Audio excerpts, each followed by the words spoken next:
start now. Welcome everyone. While we're waiting for and allowing more time for people to join us, we're gonna enjoy some music played by Kanaan Gold. It's called Motini.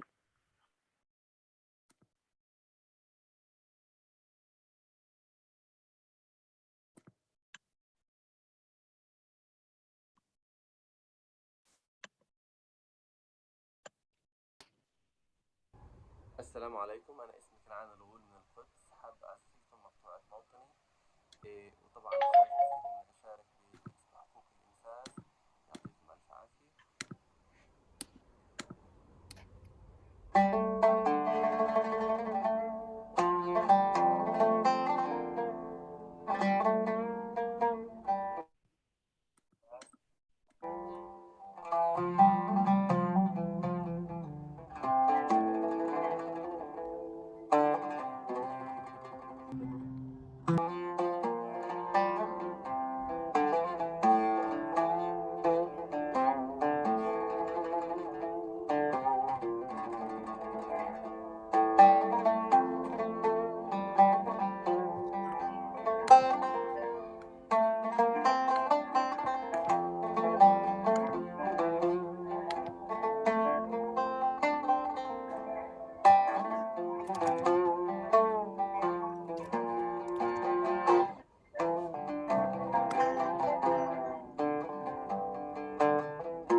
Welcome everyone, and big thank you for participating and attending our Alternative Human Rights Expo. My name is Wiam Youssef, and I am the Program Manager for Women Human Rights Defenses Program at the Gulf Center for Human Rights.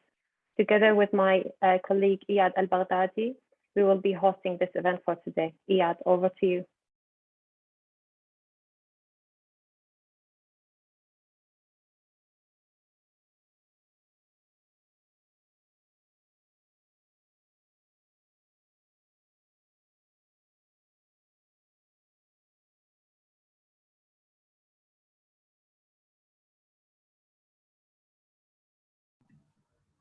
Iyad, you're muted. We can't hear you.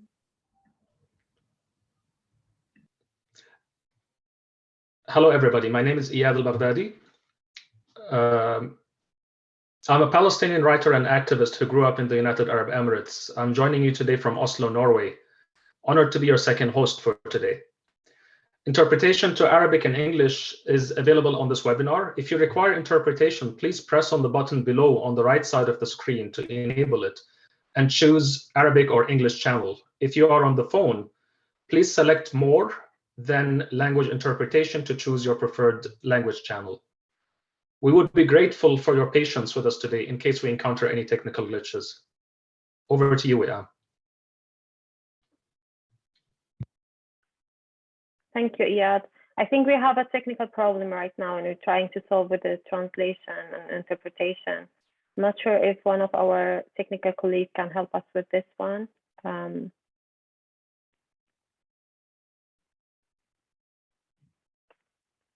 But anyway, if you have any questions, please feel free to post this in the chat box. And I think we will start our program. Thank you again for attending our Alternative Human Rights Expo today. Although it's an online event and it is not as fancy and luxurious as the Dubai Expo, but we promise you Our content is rich and very extensive. From October 2021 to March 2022, the UAE is hosting the Dubai Expo, the first World Expo to be held in the Arab world. The event will explore issues of sustainability, mobility, and opportunity. The country claims that when the world comes together, we create a better tomorrow. In reality, the UAE continues to invest in whitewashing, manipulation, and controlling and monitoring and imprisoning human rights defenders. Creating a better world is impossible without the help and contribution of human rights defenders to make a real change, sustaining peace and ensuring rights for everyone. In UAE, every human rights defender has been either exiled, imprisoned in violation of their rights for freedom of expression. Not one of them has been invited to the Dubai Expo. UAE crackdown and persecution of rights and human rights defenders is proved to be transnational. Reports suggested that one contract with Beketel has cost the authorities around $250 million. A better world would have been possible if such amount would have been invested in education, reform, and ensuring rights for everyone, including migrants, for instance. Over 25 human rights partners launched a campaign to counter the narrative of tolerance and openness that the UAE claims to uphold and aims to feature at the Dubai Expo, and highlight the repression still happening in the country, including by holding this event today. Sadly, several participants, including artists, poets, and musicians from the region, were unable or unwilling to participate with us today, fearing of reprisal. We have also heard from journalists that they have been unable to and were restricted to cover around the Expo. Just today, the UAE is joining the UN Human Rights Council, yet all Emiratis human rights defenders are still in prison. Our colleague will be posting some useful links about the campaign, and we will be very grateful if you can share and sign the petition. And now we move to our panelists. If you have any problem with the translation, which we're trying to solve right now, please feel free to post it into the chat box. We will be speaking mostly English or English speakers, but we hope that you will find our event useful, informative, cathartic, and liberating. Iyad, over to you. Thank you. Before we start the program and before we move on to the panelists, I'd like to remind all speakers today to speak slowly for the interpretation and to keep your remarks in one language. And so we start our program from the United Arab Emirates, where two speakers will be highlighting 3 human rights stories from the UAE that will never be mentioned at the Dubai Expo. We will hear first Khalid Ibrahim read a tribute for Ala al-Siddiq, an Emirati human rights activist who tragically left us earlier this year. Khalid will then read a poem written by Ahmed Monsoor, an Emirati human rights defender currently in prison. And finally, Manu Luksh will present a tribute for Arthur Liguesca, who is a journalism student who was a friend of Ahmed Monsoor, who also tragically left us earlier this year. Khalid Ibrahim is the executive director and co-founder of the Gulf Center for Human Rights, founded in 2011. He is an Iraqi human rights defender with decades of experience in the human rights field, including 10 years with Frontline Defenders. Over to you, Khalid. The mic is yours. Thank you a lot, Mr. Rayad, and thanks also to Ms. Wiam. As you see, I have been given the task of talking about my 2 colleagues, Ahmed Monsoor and Ala al-Siddiq. It is very painful. I start with Ala al-Siddiq. Ala Muhammad Abdul Razak al-Siddiq, a human rights defender born in Al Sharjah in UAE.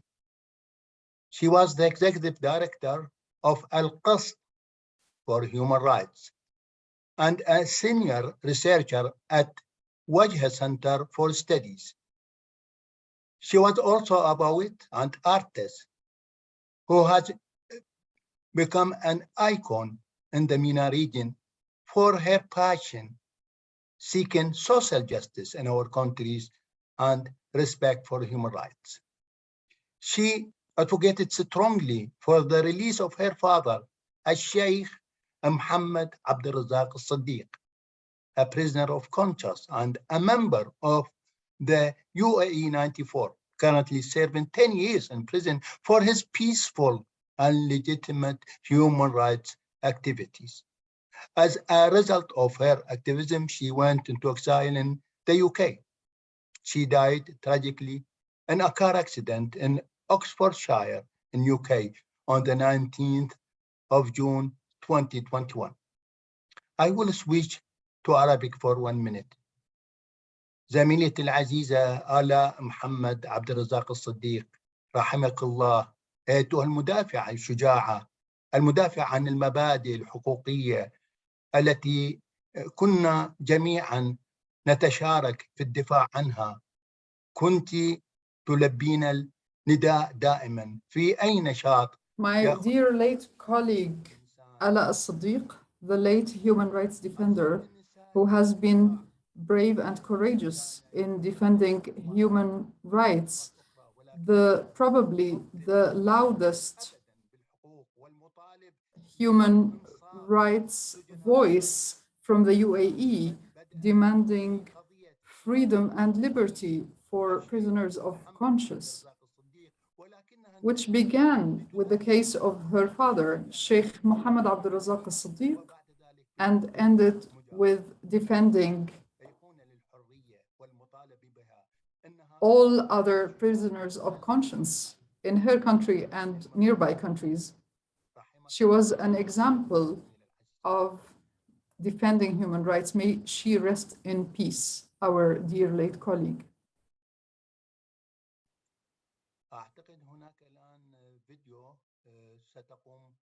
I believe that we will be listening now to That's correct. We're going to see late Ala As-Siddiq reading her poem, The Homeland's God.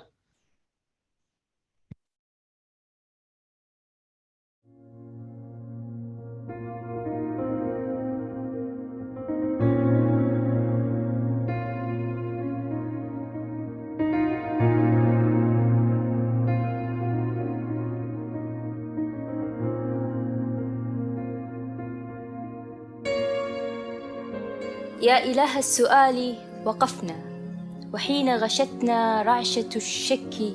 Before you we stood, and when we felt a shiver of doubt, seduction froze us. ولم أعد للسؤال الثقيل أمامي النهاية. يا إله الزمن وقفنا توقف عمر أبي في O السجن. God of time, before you we stood. My imprisoned father was frozen in time. I've grown so much, and I've feared so much, that the rose of my lifetime and the plant of my heart will never be seen by him. They blossomed and broke their promises at the season of harvest. Their yield was dead. O God of the homeland, we stood, we escaped. Fatalism, an ugly word disguised as a euphemism. Words have learned how to adorn themselves. Exile, diaspora, voyage. Can a poet remedy what oppression ruined? A homeland on a plane. How could such homeland be? Inside a hotel box devoid of memories. O God of religion, before you we stood. We hold on to burning embers, given out by an air without ancestry, who made us to dance over a bed of embers as we burn. Then he moves around us, claps in amusement, as he sees us longing to our Mecca, unable to circulate around it. O God of questions, O God of answers, before you we stood, we searched and we wrote. Isn't there a question with such lightness that lifts the burden of the heavy questions.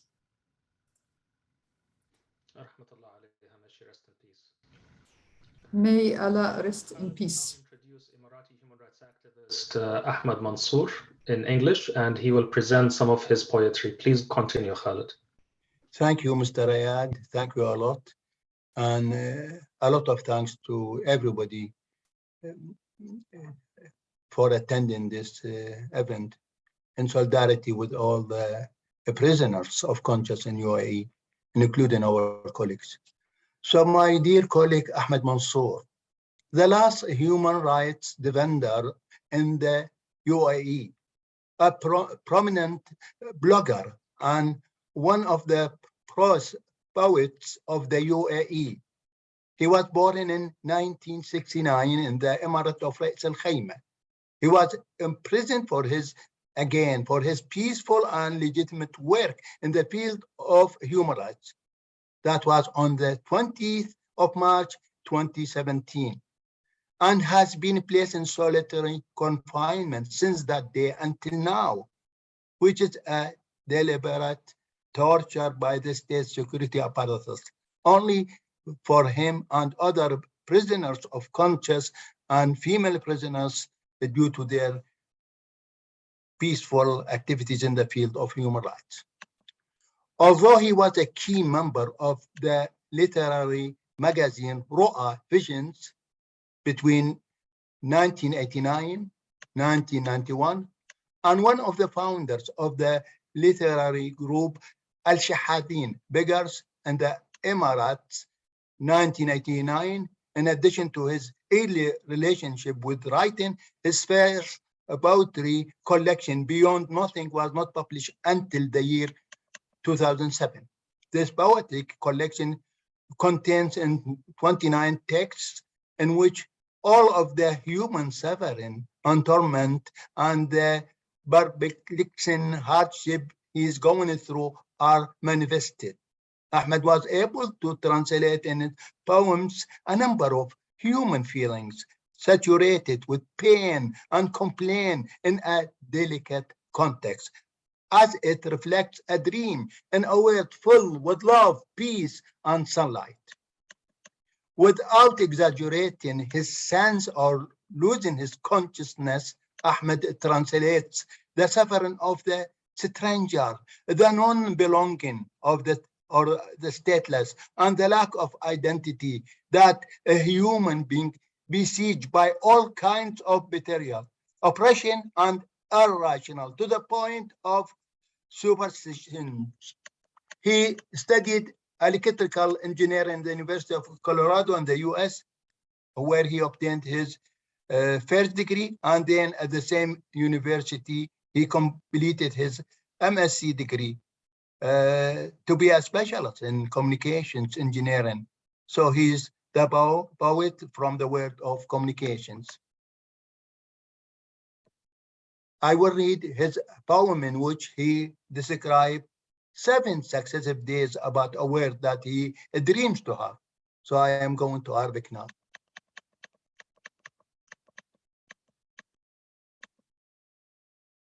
سأقرأ قصيدته التي يصف فيها I will read a poem by Ahmed Mansoor in which he describes 7 days in a row about a world of which he dreams. The first day, with my hand, I dug a small hole, put in the vase hole. I filled the bowl with water. In front of the bowl, the earth was paved, and on its flanks, protruding stones are planted. Behind the paved ground, dune pile. Behind the dunes, I hid my secret. Day 2, from my secret, I made little clouds and scattered over stones, water, and steps. Behind the clouds, I stuck little stars and the lonely moon. I blew into the scene tenderly. I had a slight jerk in it. The murmur was fixed in the forehead. Third day, between the jutting stones and the water, I cracked some grooves, and from one of them, I connected 2 canals to the steps and dunes, and without careful care, I dug scattered spots in the place, about jutting stones and spots, scattered wild flowers and algae. Then I planted reeds around it. I repeated it. I let the dunes absorb the puff. 4th day, near the water, I built a hut out of sticks. For the hut, window on each side. Inside, I put a sofa for 2 and a single stove. I made a sailboat. The boat is tied in the tongue. 5th day, I fixed a cloud and dug in a channel. I trimmed the edges of the sticks and arranged some tables among the reeds. I sent down 2 lovers and enveloped the scene with transparent darkness above the lovers, rained the clouds, and across the steppes, valleys ran from jutting mountains. The streams were filled with water. The wildfire of herbs rattled. The algae sprouted on the ponds. The murmur took off and gave birth to a wind that tickles the sail. 6th day, the 2 lovers went to the hut, sitting on the sofa by the sea, lit the stove, and kisses. What is missing here is to think about what the word needs to shine like that, as the poet notes that there must be the sun of freedom, in order for the entire scene to be manifested. And therefore, on the seventh day, he adds a sun to the scene. 7th day, the sun stayed, I will add it, until the lovers conclude their kiss. Thank you, Khaled. We now move to Manu Luksh, an academic who is currently a visiting artist and lecturer at Stanford University. Her film about Ahmed Monsoor, titled A Billion Dollar Dissident, will be shown in spring 2022. Manu will tell us a bit about Arthur Liguesca and read a tribute to his life. Manu, the mic is yours. Thank you. Can you hear me? Can you hear me? Okay. Thank you for allowing me to say a few words here. I'm a filmmaker and researcher and currently visiting artist at Stanford University, and working on a film on documentary about Ahmed Monsoor. So a few years ago, I visited the Emirates to research and shoot material about smart cities, and I wanted to hear from an Emirati citizen about the use of these technologies. So Ahmed Monsoor was introduced to me, and it was said with his background as an engineer, he will have an informed perspective on this. So I met Ahmed in a completely different context for a different film. But as Khalid has introduced Ahmed, and many of you will be aware, Ahmed was not only engineer, but also social media commentator, poet, father, and prisoner of conscience since 2017. So after his arrest, I started working on this documentary, The $1 Billion Dissident. And it was in this context that I reached out to Arthur Liguesca, fitness celebrity in Poland, like pioneer of modern fitness, who, to my knowledge, was the last person back then who had spoken to Ahmed, who I could also speak to. So we agreed to meet in Warsaw, where we filmed Arthur's story about his decision to go to the Emirates to work as fitness manager and trainer, about his arrest on false charges, his mental and physical torture he was subjected to while held in isolation at Al-Sadr prison. And we also spoke about his friendship with his prison cell neighbor, Ahmed Monsoor, a friendship that helped both of them to maintain hope and to survive their nightmare. So Arthur and I not only felt connected through both our respect for Ahmed, but also our trust for each other. And we remained in lively contact after the film shoot, and a friendship developed. So the documentary you're going to see an excerpt of, Sing and Cry, Cry and Sing, is a tribute to Arthur, who showed that even if everything is taken away from you, you can find freedom inside you and make choices of what you feel is right. And it's also a tribute to the jolly Arthur, always ready for a laugh, who I miss very much. Thank you.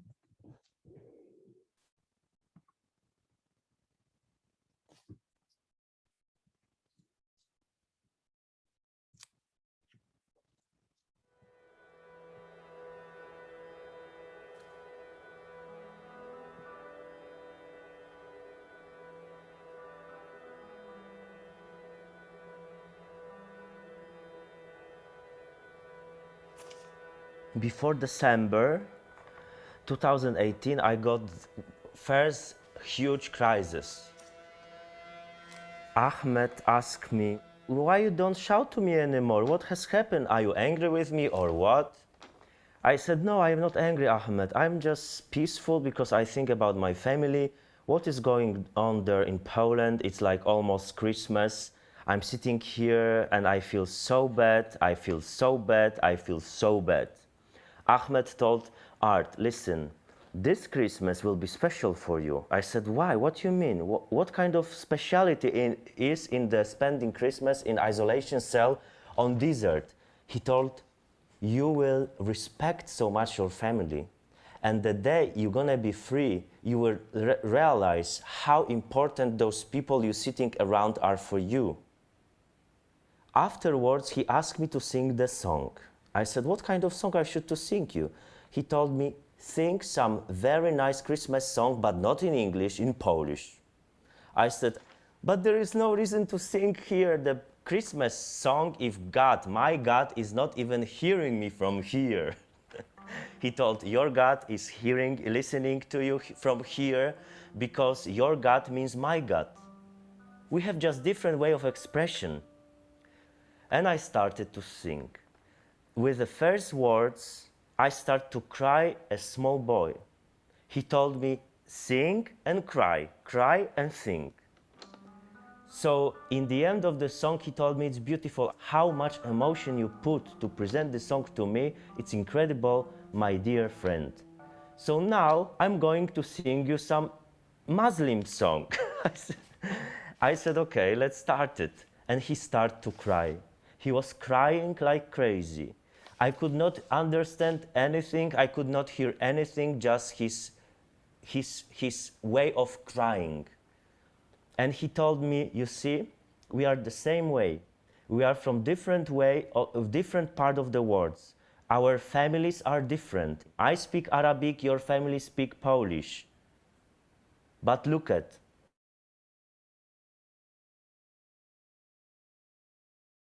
how much you are crying because you miss them, the same way like me.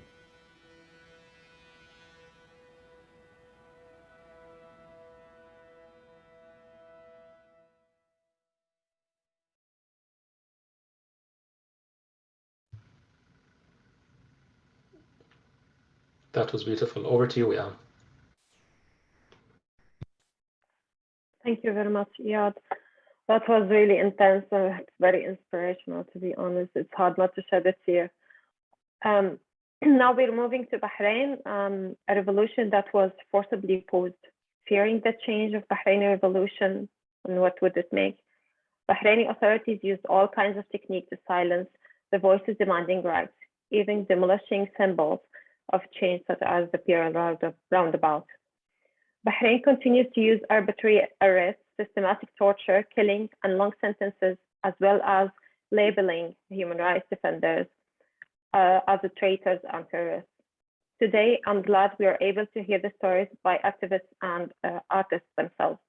My colleague Zainab Al-Khawaja, the Gulf Center for Human Rights Journalist Protection Coordinator, will read the short story written by her father, Abdel Hadi Khawaja, at the border of Telsman.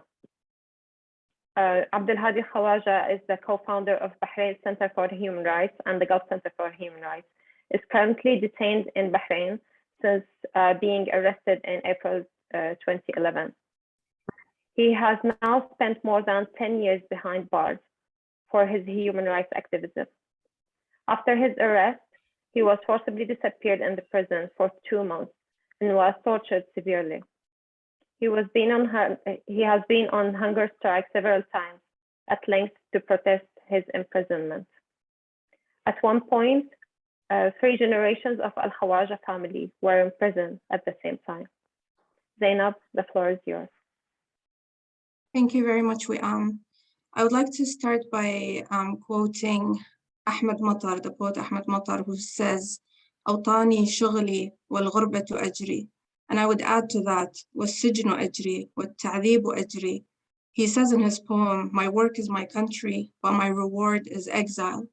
And I added imprisonment and torture, because that's what we see in our part of the world, unfortunately. To introduce the short story that my father wrote, he actually wrote this more than 20 years ago. We were in exile here in Denmark, and I think I was about 14 when my grandfather passed away in Bahrain. The minute my father heard the news, he packed a small bag and drove straight to the airport. He said, I am going back to Bahrain to bury my father. This story he wrote after that happened. And today I will read an excerpt from the short story that my father wrote at the time. So it's called At the Border of Zulmistan by Abdel Hadi Al-Khawaja. Welcome to Al-Adliya Airport, he read on a sign which hung at the huge, nice-looking building.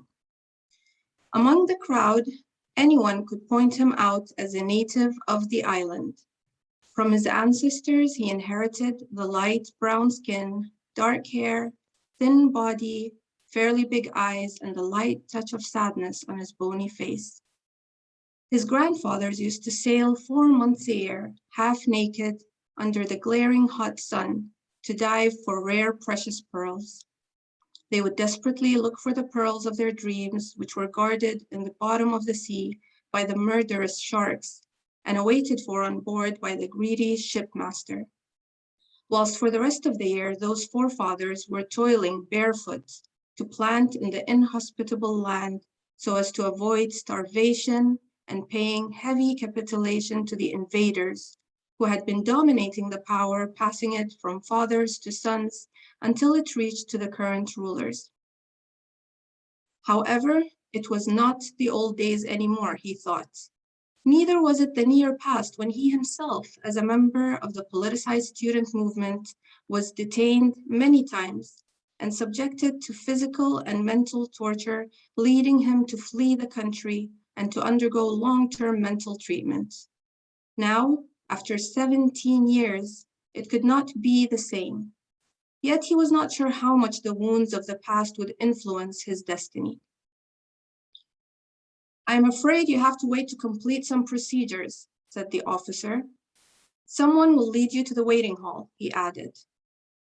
Obediently, Hassan followed a policeman, not only because he had been expecting some routine interrogation, but also because deep in his unconsciousness, he bore scars of beating and humiliation as a result of disobeying men in similar uniforms. At the waiting hall, the cool air and the light sound of classical music were working on his body and soul. He stretched himself out on a row of chairs at a corner and fell asleep. It was dawn when he awakened the next day. Prepare yourself, they will call you in a few minutes, said the armed policeman who kept a distance. Why did you come? Asked one of the two unofficially dressed men who were interrogating Hassan in the small, dim room.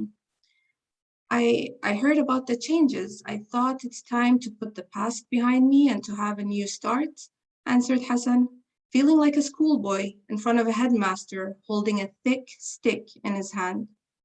Well, you thought wrong, said the other man while moving his heavy body slowly to be right behind the chair on which Hassan was sitting. Unless you prove your loyalty, he added. I have always been loyal to my country, said Hassan in a protesting tone without looking back. So you still insist that you were right and we were wrong. Is this the new start you are thinking of? Asked the man standing in front of Hassan. Before Hassan could find the right words to answer, he received a sudden blow from behind on his right ear that knocked him off the chair against the hard wall. He almost fainted when his body hit the floor, feeling severe pain in the ear and the neck.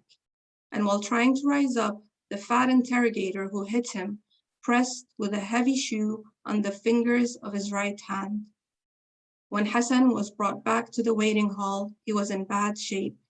He was trembling, and despite the artificial cooling system in the building, the sweat ran down his face and beneath his clothes. Thank you.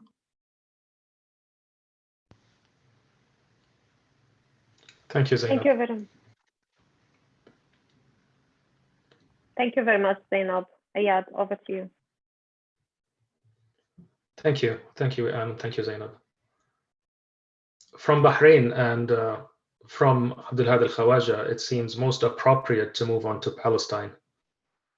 Last year, the Bahraini government completed a cynical and undemocratic agreement to reward Israel's treatment of the Palestinians by establishing diplomatic relations. A few days ago, large protests took part in Bahrain, denouncing both the brutal Bahraini regime and the brutal Israeli regime, and expressing solidarity with the Palestinians. Meanwhile, Palestinians continue to resist, and one of the most powerful ways to resist when they want to exterminate your culture is to produce art. From Palestine, we will hear music by Kanaan Al-Ghul, who is a Palestinian oud player from Jerusalem. We will then view an online art exhibit by Malak Matar, who is a young Palestinian visual artist. And finally, we will hear a live music piece by Jouan Safadi, a Haifa-based musician, singer, and songwriter. Starting with Kanaan. Kanaan is a Palestinian oud player from Jerusalem who began his journey at the age of 8 when he joined the National Institute in Jerusalem. More recently, he teamed up with some of his friends to launch Art Kanaan Productions. He teaches music and believes music was created for everyone, regardless of age, race, or social background. He has participated in many local and international festivals and performances. Kanaan could not be live with us today, so he was kind enough to send us a recorded piece. So let's see it together.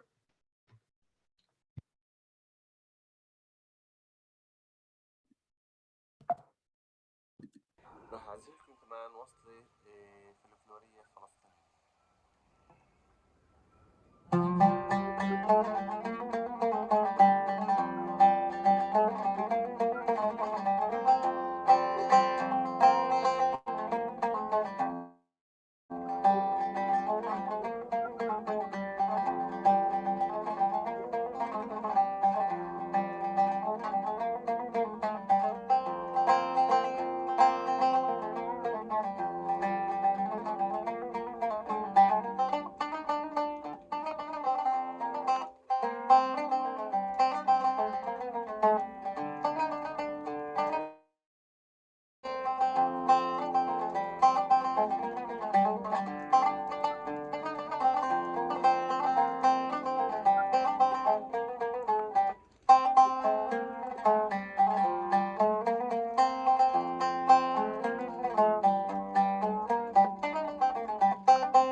Amazing.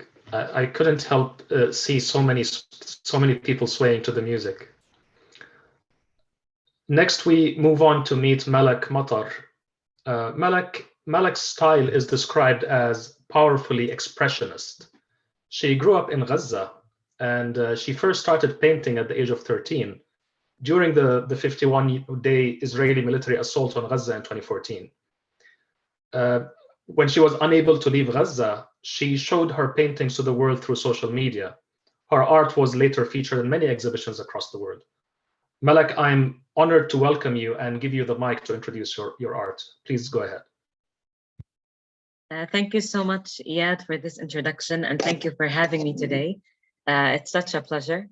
First off, I grew up in the Gaza Strip, and as a little girl, I was told that the Gaza Strip was not my home. So I grew up with this crisis, like, where is my home? And I was only able to visualize it through my grandparents' narratives. And I felt quite sad because the story of how they were expelled from their homes in a village of Al Jora and how they moved to the Gaza Strip as refugees with nothing on their hands except the key, because they believed they would return within a few months. And it's been over 73 years. So going back to school, I was meant to write my name for registration, write my name and the city of origin, and also contact information. And I was always finding this quite strange that the majority of the class were actually refugees. And this explains the fact that the majority of the people, or the Palestinians in the Gaza Strip, are refugees. And this by itself is an oppression. I remember when I was in school doing my final exams, I was just 8 years old. And suddenly we had this emergency that we needed to leave our school and go home. And that was quite strange too, because I had my final exams.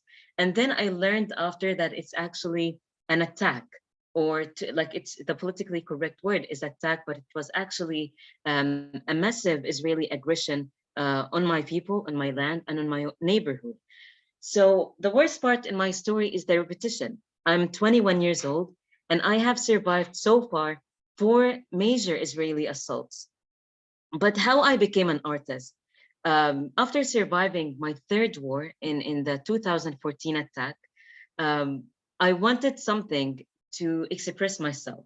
I come from a very artistic family where, like, art and poetry and music were seen to be a powerful way of telling the story and also expressing myself. I started making sketches of the losses that I've seen, of my neighbor who was killed, of my classmates who we had lost, because I believed when I was back in the school that in the chair I was in, I might be sitting on a chair of someone who has lost his life. So I hear the stories, I become very close to the stories of other students crying in the beginning of the classes of the loss of their father, the loss of their mother, the loss of their cousins. So it was a very quiet, depressing situation, and that influenced my art. So my art for me was a way of telling the story, and later it was a way of activism. I started realizing how little people knew about the Gaza Strip, and I felt as a witness of all these major attacks and all these conflicts in this open air prison, because I see the Gaza Strip as a sieged area, but it also feels like a planet, because we feel very disconnected and we feel that we live under very inhuman conditions of little to no human rights, of movement, of safety, of having a proper having a proper life with electricity and water. And as a kid, I painted these demands beyond politics, beyond media, and beyond all the titles that people have on the people of Gaza and all these stereotypes. So I have recently published my children book, which is one of the very rare bilingual children book based on my story. I called it Grandma's Bird, after the damage of the Israeli tanks on my grandmother's house, and how I exhibited my artwork and spoke at like one of the most known universities around the world, over 70 to 80 exhibitions. And I feel that art is such a powerful way, because it shows the resistance of Palestinian people of telling their stories and telling it without any filters and without any restrictions. despite of the censorships of the Palestinian art from the Israeli occupation and all the struggles, because as an artist, we do not have enough art material in the Gaza Strip. So yes, so that's pretty much it. And thank you for having me. Thank you so much, Malak, and we're very proud of you and very proud of your work, and we're looking forward to a lifetime of work, inshallah. Our third contributor today from Palestine is going to be Jouan Safadi. Jouan is a Haifa-based musician, a singer and a songwriter who is known for sarcastic and political songs, often considered provocative. I'm very excited to hear your piece, Jouan. Let's listen to Situation Uneven, a song about freedom of speech in the Arab world.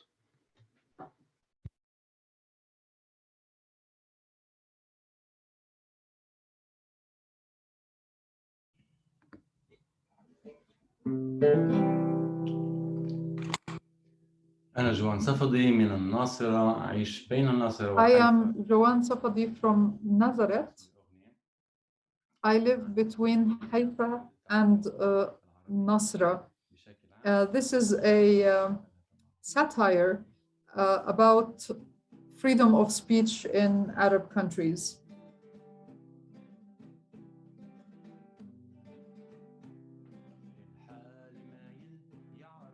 ضاق عليا حيران أعيش بأمان ولا بحرية الحال ما يعرف ضاق عليا حيران أعيش بأمان ولا بحرية الحال مايل يا إخوان وممنوع الثمر حاسس جواتي بركان بده يتفجر حاصر عقول العربان بمليون خط أحمر والحال مايل يا إخوان وضاق عليا الحال مايل يعرف ضاق عليا حيران أعيش بأمان ولا بحرية الحال مايل يعرف ضاق عليا حيران أعيش بأمان ولا بحرية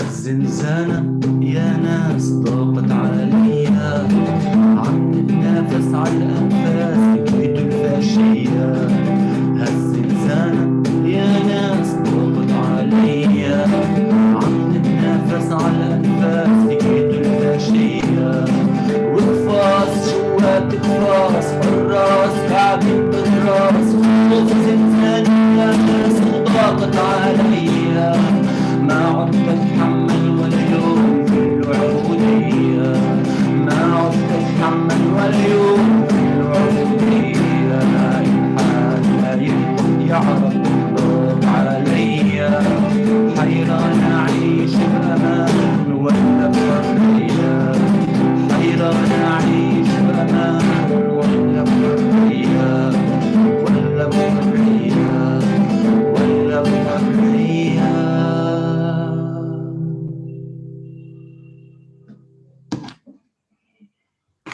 شكرا. That was amazing, Jouan. Thank you so much. Shukran jazilan. Over to you, Wiam. Thank you, Iyad. Thank you, Jouan. That was really amazing.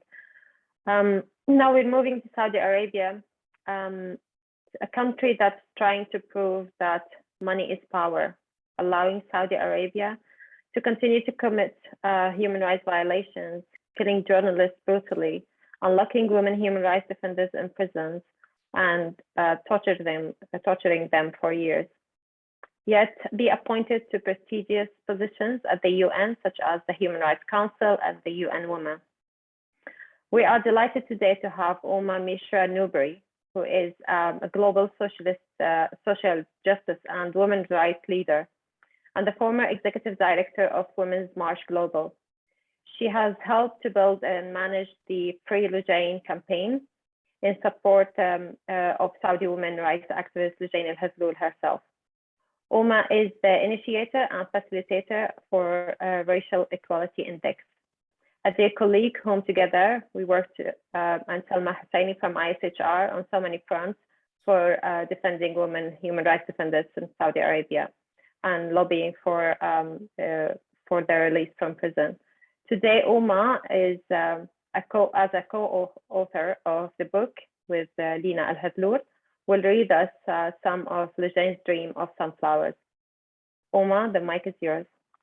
Thank you so much, Wiam, and it's such an honor to be here, of course, on behalf of Lujain, who, of course, for obvious reasons, cannot be here and attend this event. I want to just highlight before I read from the book, everyone here knows Lujain's story very well. She was released in February after 1,001 days in prison, during which time she was brutally tortured, to include waterboarding and electrocution, and many other things. But today, what I want to just briefly highlight before we get into the book is the use of arbitrary travel bans by Saudi Arabia. Lujain, when she was released, as part of her release from prison, because it is not, justice, nor is it actual freedom, Lujain is subject to 3 years of probation and is policed by the very same system that illegally imprisoned her in the first place. And she's also subject to a 5-year travel ban. Her family is also on a travel ban, and it has been well documented the use of travel bans by Saudi Arabia and MBS, the de facto ruler, as a tool of further oppression, further silencing for dissidents and human rights defenders and their families. People in Saudi Arabia have no actual judicial means to challenge travel bans. So they arrive at the airport, they don't even know many times that they are on a travel ban. They arrive at the airport and they're told they cannot leave the country. And this has happened to countless people. Travel bans in Saudi Arabia flout even domestic laws in Saudi Arabia and also international legal requirements. And so with Lujain's family in particular, Lujain's family cannot leave Saudi Arabia, but Walid, Alia, and Lina, who are all out of the country and have worked tirelessly for Lujain's release and continue to work tirelessly for her freedom and for justice, cannot actually go to Saudi Arabia and see their own sister who they have fought so hard for, or their family. And so this is something that we need to continue advocating for. The slide that was shown with the cover of the children's book, Lujain Dreams of Sunflowers. This is a children's book that Lina, Lujain's youngest sister, and I co-wrote when Lujain was in prison in 2019. We are so proud of this book and the fact that it's coming out in February 2022. So it will be published the 8th of February 2022. And I'm going to read now from the first half of the book for you. This is a story that's 100% inspired by Lujain. How could it not be?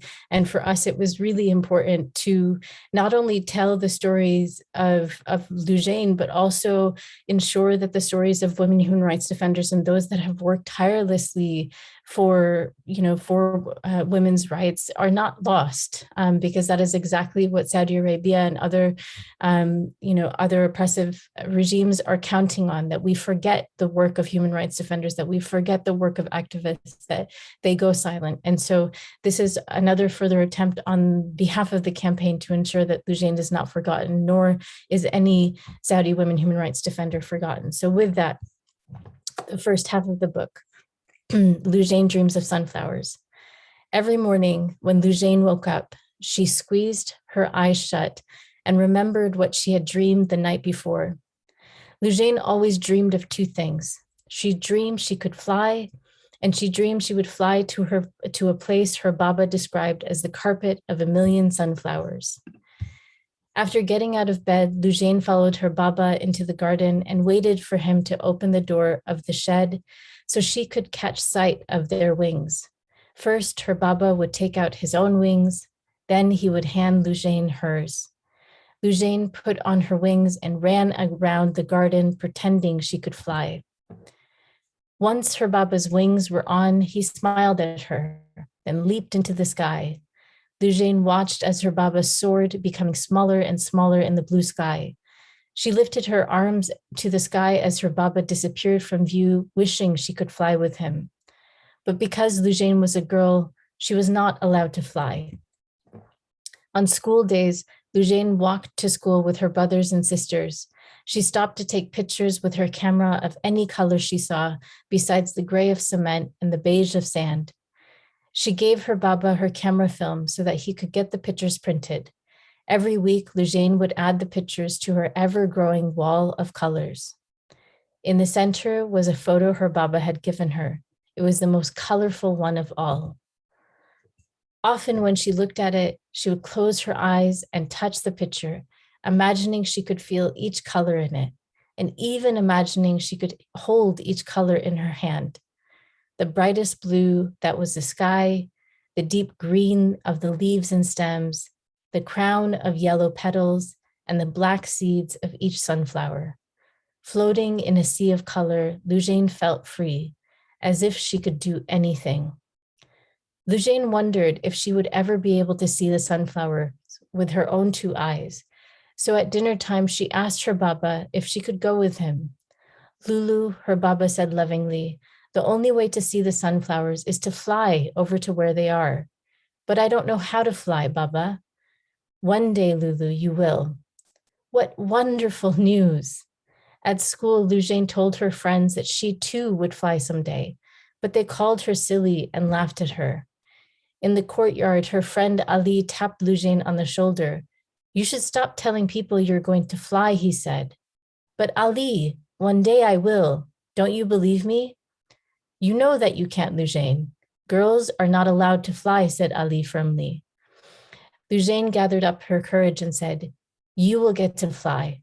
I should be able to do the same. Thank you so much.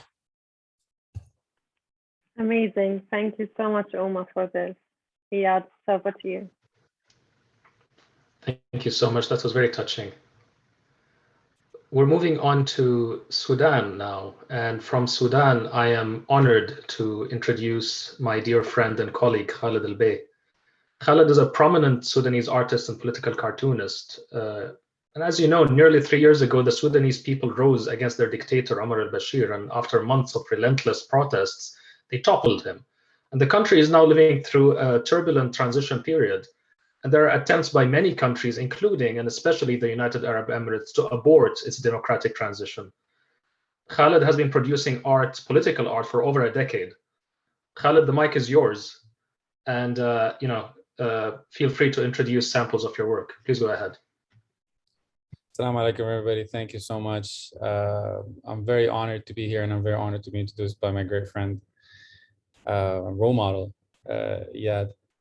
I'm very touched, being here and hearing all these stories, and this reminds me of why I started doing this work 10 years ago with the Arab Spring, or a few years before the Arab Spring. It was because of the solidarity between all of us here in the region, realizing that we have the same fate, where we are fighting the same fight, and it's not just silos. And this theory that they're trying to convince us of, that if al-amn wal-aman, if you have your safety and build a wall around you, you'll be okay, and then don't care about the country next to you or the people next to you, or don't care about your neighbor and don't care about your brother. This is where they want us to be.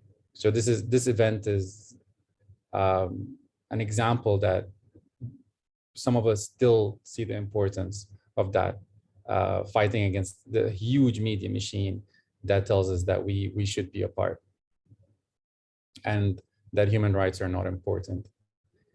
My name is Khaled Al-Bey. I'm a political cartoonist and artist from Sudan. I grew up in Doha, Qatar. My father came here in 1989 after Bashir came to power. So I had a personal vengeance with al-Bashir because I grew up outside of Sudan, just like thousands of other Sudanese in a huge brain drain that happened after the revolution. I grew up in Doha with 20 nationalities in my class. We had everyone from the Indians to Pakistanis to Moroccans to Palestinians.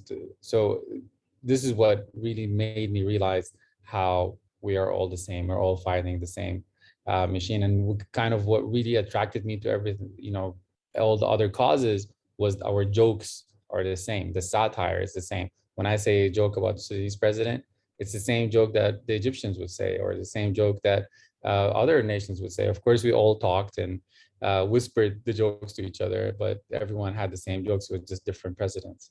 So this is where I started drawing, and this is where I continue to draw until today. I was drawing a cartoon a day for 8 years, and it definitely wasn't something that I intended to do, but I felt like something that I needed to do. Again, I'm very honored to be here, and I'm going to leave you with a few of my works. And please follow me on social media, ask any questions. And again, I love the solidarity that we have here, and this is what needs to happen all the time. From Iraq to Bahrain to Egypt to Sudan to Morocco. And this is really a world problem. It's not really only our problem. Thank you very much.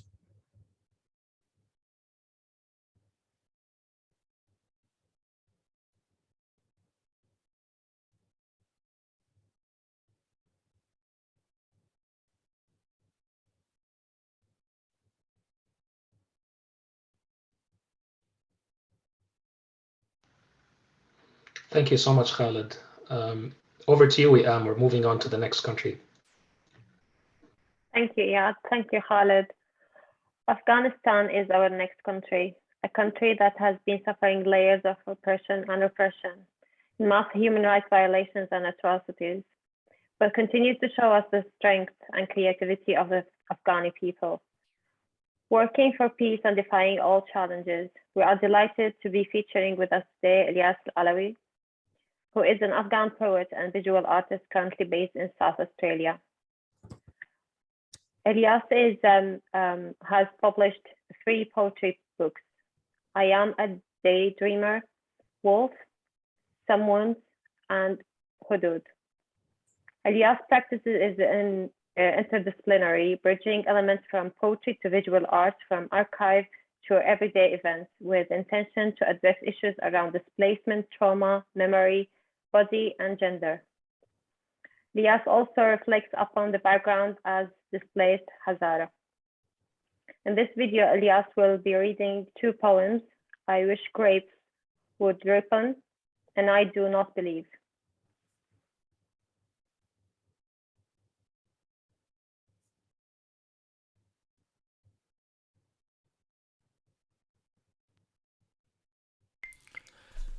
I wish grapes would ripen, the world become drunk, the streets stumble, brush against each other, presidents and beggars.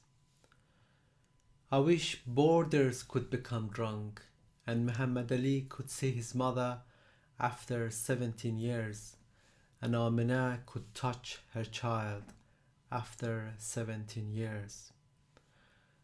I wish the grapes would ripen, Amur River would bring up his best-looking sons, Hindu Kush Mountain would free her daughters. For a moment, guns will forget to tear apart, knives to slash open, pens would write fire as ceasefire. I wish mountains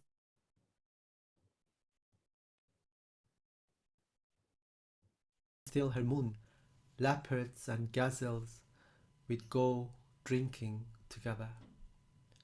I hope the drunkenness will touch all things, the windows will break the walls, and you, while embracing your beloved tightly, would remember me, my darling, my faraway friend, drink another cup with me, to all the vineyards overflowing with grapes.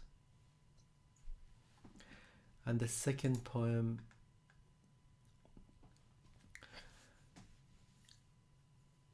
my beloved, if death be here for you, let it be in tuberculosis form, or the form of bitter cold, not as prey of suicide bombing. You should have the time to review your memories, to review the particulars of your body, to make plans for your departure, not to depart the house on your feet, and we only find your shoes in the bazaar, not to ever find your hands or your smile, never to locate your eyes. With my own eyes I ought to witness your death, your final breath. My fingers should touch your eyelids to close. Otherwise, no one will believe it forever. I myself will not believe it. Thank you.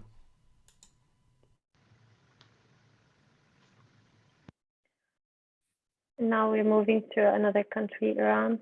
Ziad, over to you. Thank you, Liam.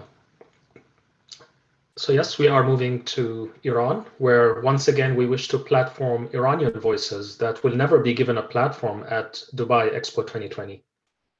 My friend Gisu Nia will be reading poetry by Golrokh Irai. Gisu is a human rights lawyer and the director of Atlantic Council's Strategic Litigation Project. Gisu will tell us a bit about Golrokh and will read a couple of her poems. The mic is yours, Gisu. Thank you, Iyad. It's really an honor to be here with all of you and to hear everybody's art and poetry. It's really humbling and touching. Golrokh Ebrahimi Irai should really be here herself to read these poems. It really shouldn't be me doing it on her behalf, but she can't be with us because she is in jail. And she's a very well-known prisoner of conscience in Iran. She's a writer, she's a human rights defender, she's a women's rights advocate, and she began serving a 6-year sentence in October 2016 because of the attention that she was bringing to the practice of stoning. So in Iran, as some of you may know, they adhere to a form of Sharia law, and it's criminal law that advocates for these types of punishment. And stoning is among them and is often applied in moral offenses against women. It's applied a lot to women. And so she was raising attention about this practice. And because of that, simply for that crime, she received a 6-year sentence. She was originally arrested in 2014, and she was arrested alongside her husband, Arash Sadeghi. They were actually both in prison, and then Arash was released last year, I believe. So he's on Twitter and able to express his voice, but unfortunately his wife is still behind bars. At the moment, just one quick thing to note about where Golrokh is at the moment, her condition is not great because she had been transferred from Evin prison, which is sort of the main, very notorious prison in Tehran where political prisoners are kept, to Garchak prison, which is outside of Tehran, and it has horrible, horrible conditions. So she was being sent there in a quarantine section in 2018. She was transferred back to Evin prison in solitary confinement in December 2020. And now she has been transferred yet again to another prison in Mazandaran, in Amul prison. And so she is being transferred around. There is really no word on when she'll be released, and she should be here reading her beautiful poems. She has written a number of poems. I'm going to read out 2 of them. that I thought were really significant. The first one is entitled Couples in Prison. And the reason that's significant is because her and Arash, her husband, were an example of this couple in prison. And unfortunately, this is the story of so many Iranian activists who militate for their rights and often find themselves on the wrong side of the Iranian state. Couples in prison. You are under the sky of the same city, just a little bit farther, and a wall between us, as deep as a handspan. We drink tea without each other and shape clouds in our dreams together. We experience not being with each other, and together we watch the trace of migrating birds. Our date will be kissing the first star that twinkles at us every night. That poem is just especially touching because of what they've gone through. And I really hope that Arash will be reunited with his wife at some point soon. The second poem is called For Gisu, the same name as myself. And Gisu is the daughter of Nazanin Zaghari-Ratcliffe. She is a dual Iranian-British national that has been held also at Evin prison for years now, essentially as a hostage of the Iranian state. So she's committed no crime that's recognized under international law, but she is being kept as leverage, essentially. And her husband, Richard Ratcliffe, who's British, have a daughter named Gabriella Gisu. And one of the worst things about this and about her imprisonment, aside from the fact that Nazanin has been imprisoned unjustly, is how it affects their children. Gabriella Gisu is a young girl and has barely got to spend time as a family unit with her mother and her father. So this is Golrukh's poem for her. For Gisu, Mummy's lullaby, I can't remember the scent of daddy's cuddle. I can't remember. Gisu grows up, a stranger to her homeland, a stranger to her daddy, to mummy. Between moments and a misty city that leads to a building and stairs which have devoured mummy. Gisu grows up with a poem in her heart and a story on her lips. Thank you. Thank you so much, Gisu. That kind of left me speechless. We move on to Iraqi Kurdistan. The mic is yours. Thank you, Iyad. When speaking about Iraqi Kurdistan, I can only think of the fierce and strong Kurdish women defenders and feminists whom I had the honor to know and work with. In a region where Kurdish identity has been for many decades characterized by oppression and resistance, strength and persistence, the struggle for rights continues before against dictatorship, now within a conflict against ISIS. Shoman Hadi, my friend, is an educator, poet, and scholar known for pioneering work on issues of gender and education in Kurdistan region of Iraq and beyond. After 26 years in exile, she returned home in 2014 to teach English and initiate gender studies at the American University of Iraq in Sulaymaniyah, where she founded the Center for Gender and Development Studies. Shoman is an author of the critically acclaimed books in the field of poetry, academia, and translation, including Gendered Experiences in Genocide and Child Survivors in Kurdistan, Iraq in 2011, a poetry collection, Life for Us, in 2004, and her second poetry collection, Considering the Woman, in 2015. Shoman, we are honored to have you. The mic is yours.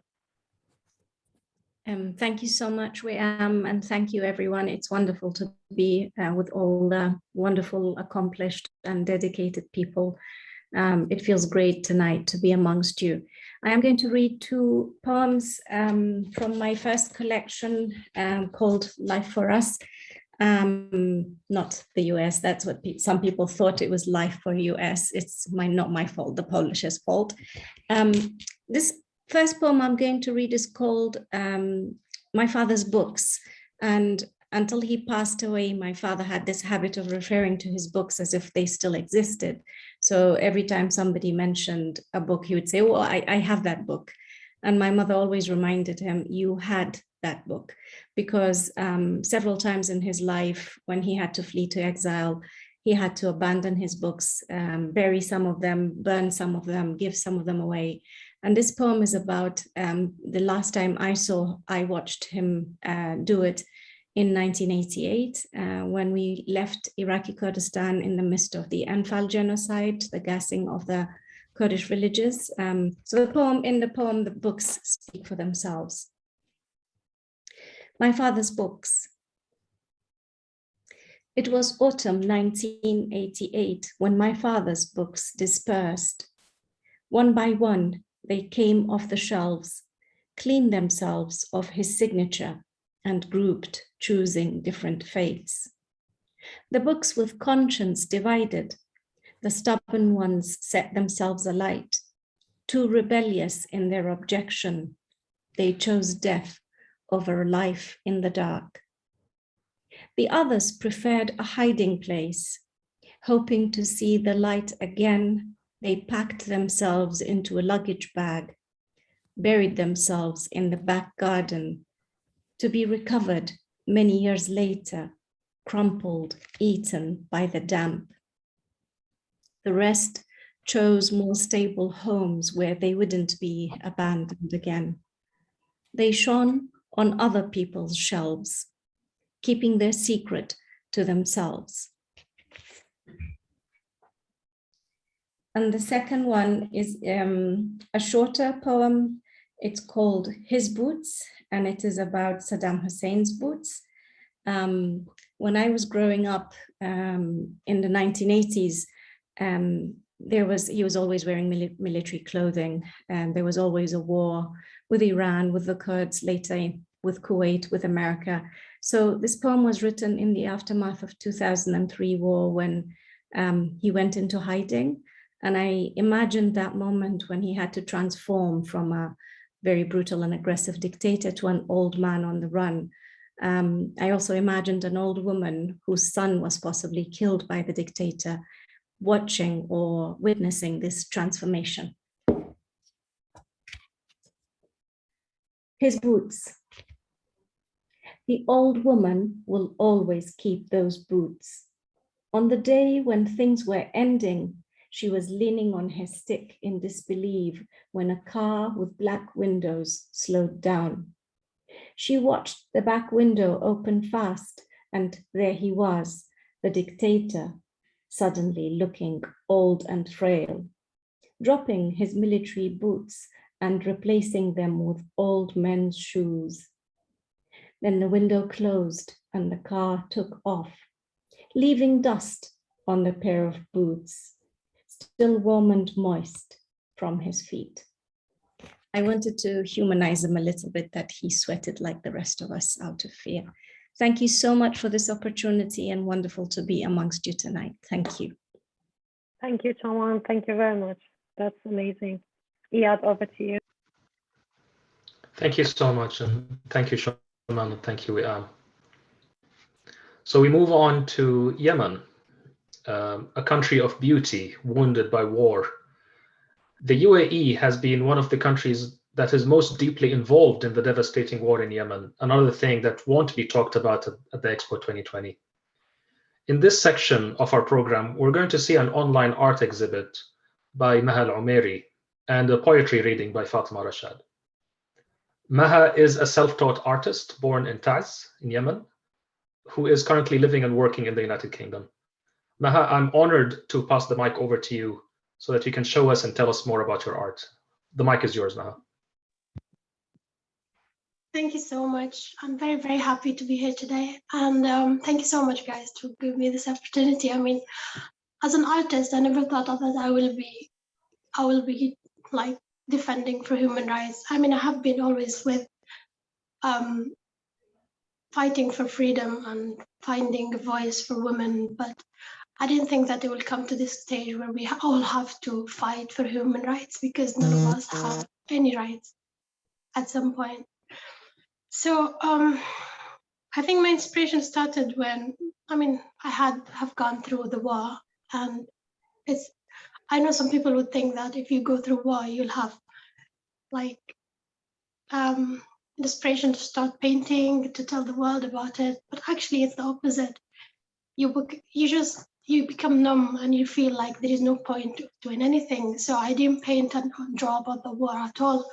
I was like, nothing can change the reality. Only when you come out of it and you hear the stories of your friends being jailed and being tortured and losing their youth in the prisons, and then you start thinking, okay, this is something you have to highlight and you have to talk about, and people need to know about it. So becoming the voice of my friends really is what helped me to start painting and drawing about human rights. I find this very like what you said at the beginning, that the Emirates and the UAE has so much influence in what's happening in Yemen, and nobody can deny that. Actually, I know the war happened because of the Houthis. Most of my friends are in the prisons of the Houthis. They have been tortured and they've been there for 6 years. But then we hear about other prisons that are run by the Emiratis. They are doing the same, and they're actually hiding it better than the Houthis. So it's like hell in both sides for Yemenis. And it was just sad that at some point we trusted, neighboring countries to actually help in the fight. So it is very important that people know that Emirate is not doing much to help any of the neighboring countries, mostly Yemen, because it is a very poor country and we have been in war for such a long time. But to become to that point where they're colonizing the country, like the land, and building stuff that is just helping them, that's just evil at some point. So I don't know if we will be able to speak about it or maybe paint about it, but it's just frustrating to hear and listen to and watch. It's sad that we have to drag art into such politics, but it is the only way we can change the reality we're living in. I really hope that they understand that, if you want to build a new world, start by being justice and fair for the neighboring countries, and recognize the damage you're doing. Thank you so much, guys. I'm so sorry if I'm depressing you, but yeah, it's so nice to be here. Thank you so much, Maha. And no, that was not depressing at all. In fact, that was a very human. I mean, I loved the fact that you were expressing yourself without a script, without anything prepared. Thank you so much for that. We're moving to Fatima Rashad, who is a poet and a journalist who was director of the culture department at the October 14th Foundation. Fatima is also a writer. She published a short story collection called Woman in the Rain. I'm honored to pass the mic to Fatima, who will read some of her poetry. A note first here. Fatima is joining us from Yemen, where the internet connection is unreliable, so we might be prepared for some, technical difficulties. I'm honored to have you today, Fatima. Fatima, tfaddali.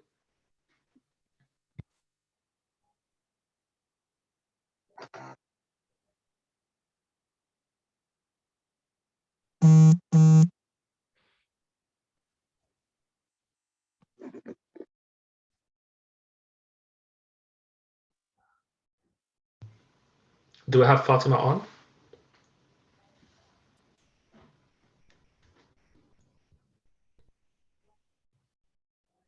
Okay, we're waiting for Fatima. I mean, there is no reason for Yemen to have such poor internet if not for the legacy of dictatorship and war and rich countries around Yemen, bombing it continuously, even though it was already poor even before the war started. But let's have some patience a little bit until Fatima can join us.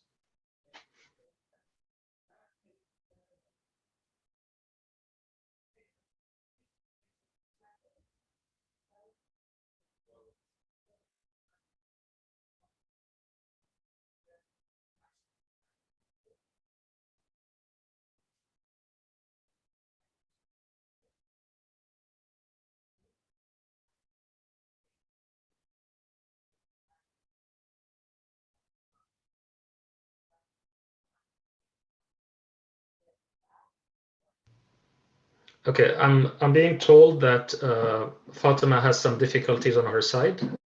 In fact, I just received a message that she's actually on the roof because she wants to get good internet, and maybe we'll not be able to get a good connection now. So we're just going to move our program forward, and if Fatima is able to reestablish her connection, we will be happy to have her come on. We're moving on to Wiam. Wiam, the mic is yours. Thank you, Iyad. I hope we can have Fatima later on. We're moving now to Jordan, a country known of its patriarchal society, where male guardianship is mainstreamed on so many levels. Honor killing and gender-based violence are among the main issues affecting women in the country. Today, we are glad to have with us Rena Husseini, a Jordanian journalist and writer. She's going to read from Years of Struggle, the women's movement in Jordan. She's also a human rights activist and a senior journalist for the Jordan Times. Rena focused on social issues for over 25 years with special emphasis on gender-based violence and brutal crimes against women, known as a family honor, by the name of family honor. Husseini has earned 10 local and international awards, and she serves in several boards and also held some positions as national committees for denaming and rehabilitation. Rena, we're happy to have you with us. The mic is yours. Thank you very much. And hope all is well. Hi from Jordan. Let me just fix my camera a little bit. Okay. Is it okay if it moves a bit, the camera? Yeah, of course. Can Wherever you makes you comfortable, yeah, we can hear you. Okay. So thank you very much really for this important opportunity and for inviting me to be part of this amazing event and you know, to hear people's stories.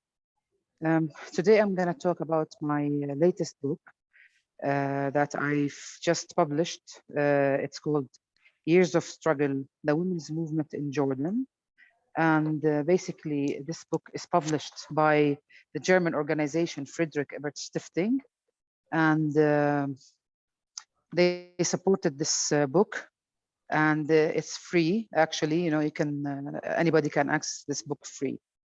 And the reason I decided to write this book is because I felt there is no documentation regarding the women's movement in Jordan in a book. So I decided to compile stories and the history and the path that the women in Jordan went through over the past 80 years to get where we are today. And I focused on the last 20 years and the accomplishments that took place during that period.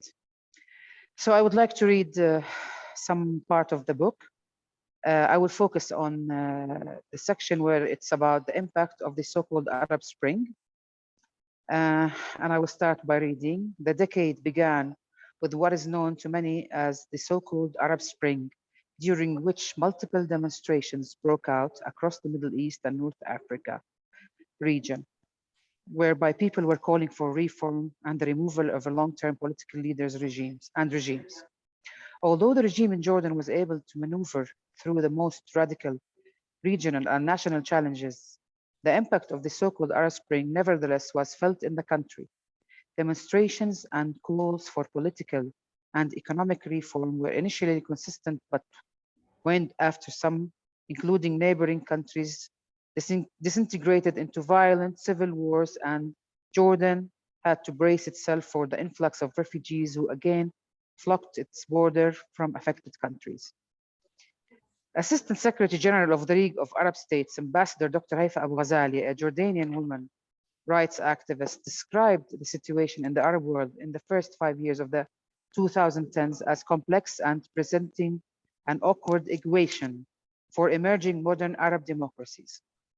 The complicity lay in the fact that there was emphasis only on political rights, but a reluctance by some opposition or emerging democratic parties to take serious positions toward women's issues. And despite some advances on democratic and political rights, The status of women has not improved in most Arab Spring countries, and the social, economic, and political demands made by women groups in these countries have not been fulfilled. In fact, the situation in some of these countries has become more dire. Many women have been brought into conflict situations by autocrat governments and or terrorist groups in several of those countries and were enslaved, widowed, or bereaved as a result. These women ended up paying the price of these conflicts. In addition, the evolving conflict gave space to an extremist religious narrative that was used to disempower women. Girls were forced into early marriage or even being sacrificed to men for pleasure. Some girls were sold as slaves and were looted in markets, while Arab women shall always consider this time in history as a dark age. In Jordan, the increasingly tense and unstable political environment created a tricky and difficult situation for the women's movement and restricted the country's ability to advocate for the advancement on women's rights. The prioritization of national security and stability over all other national matters, including women's issues, meant that there were setbacks and a general lack of progress in these areas. So basically, the book talks about various times related to women and their path towards more gaining more rights and freedom. And this, my idea was to document these struggles, the fights for the past 80 years, and to show what went on, what achievements women have made, and what still needs to be done. I interviewed several, around 35 Jordanian men and women, and I used most of the references by Jordanian men and women, because my idea was that Jordanians should tell the story to their peers, and that this is our story, the story of Jordanians and how these men and women fought for more freedoms and more rights. But of course, there is more to be done. And this is where my book ends, with what needs to be done, what's next, and recommendations. Thank you very much for listening. And if you have any questions, I'll be more than happy to answer.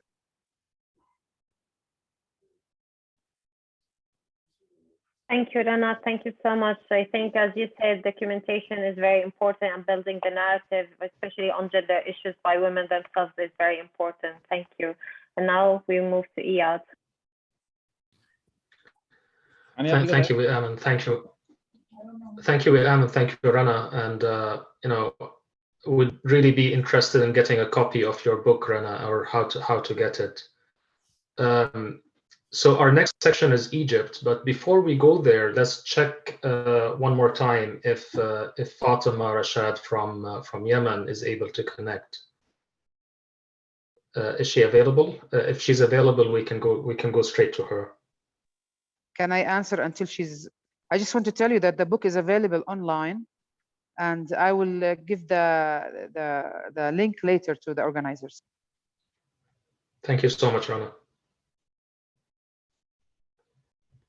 So I'm just waiting for a few seconds to see if we can go to Fatima. Otherwise, we'll move on with Egypt.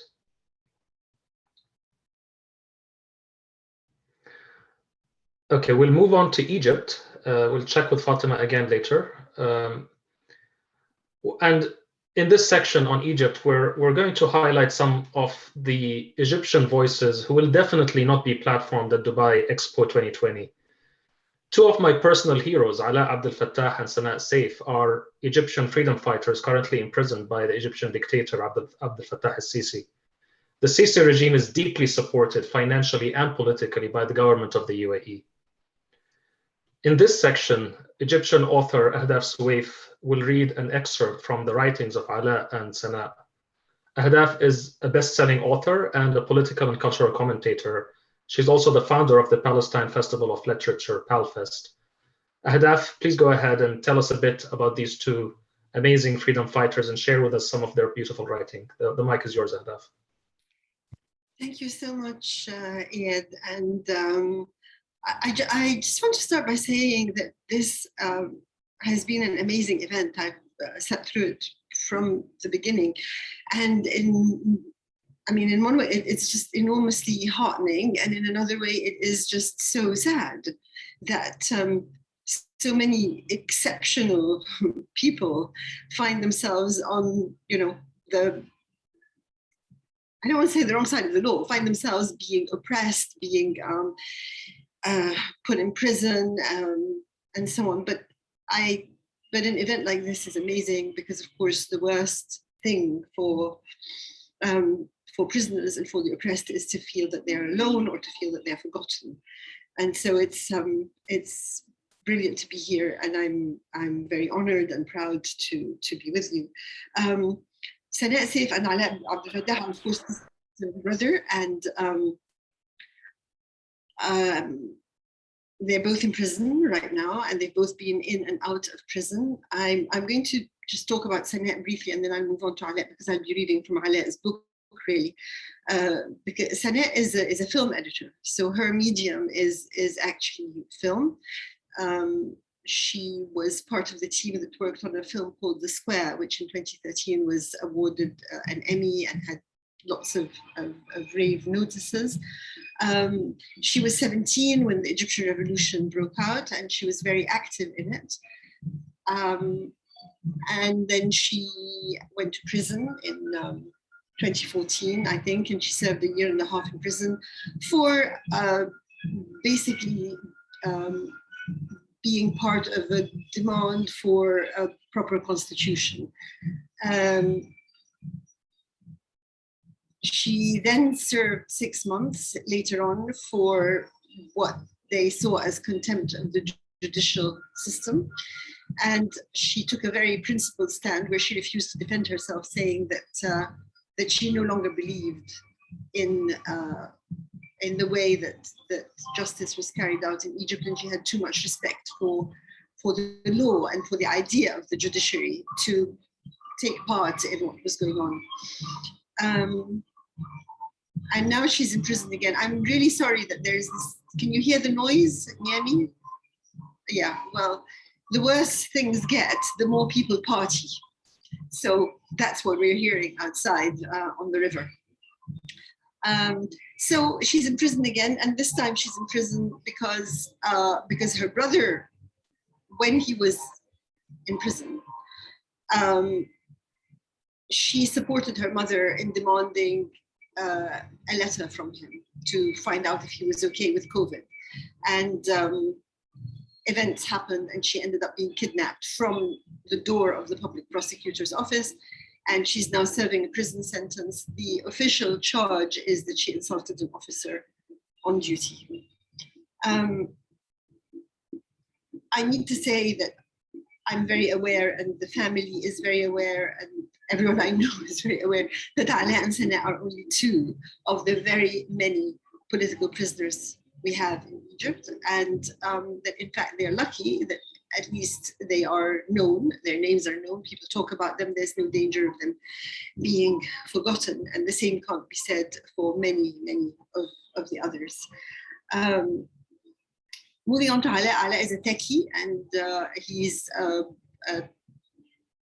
he's somebody who has always been committed to freedom of speech and to technology.